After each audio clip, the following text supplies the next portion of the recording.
Au centre d'instruction de Djoum, dans la région du Sud, l'heure est à la solennité. Dans la cour d'honneur, troupes en ordre serré et encadrement militaire sont mobilisés pour la cérémonie de fin de stage professionnel CAT1 et CAT2, partie militaire, présidée par le représentant du commandant des écoles et centres d'instruction interarmées.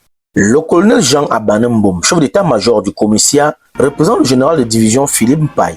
À ses côtés, les autorités administratives locales, le commandant ainsi que les cadres du centre.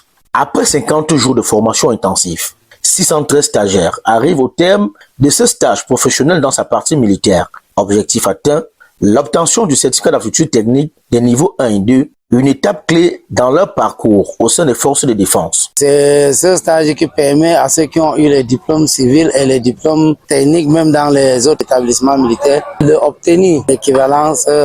Et ce n'est qu'après ça qu'on pourra utiliser le diplôme en diplôme militaire. Durant leur séjour au CI de Djoum, élèves gradés, aspirants sous-officiers ont été soumis à un programme exigeant, mêlant plusieurs apprentissages. À partir de 4 heures, on part pour le sport. 7h30, lever des couleurs. 8h, on commence avec les cours. À 20h, il y a les activités de nuit.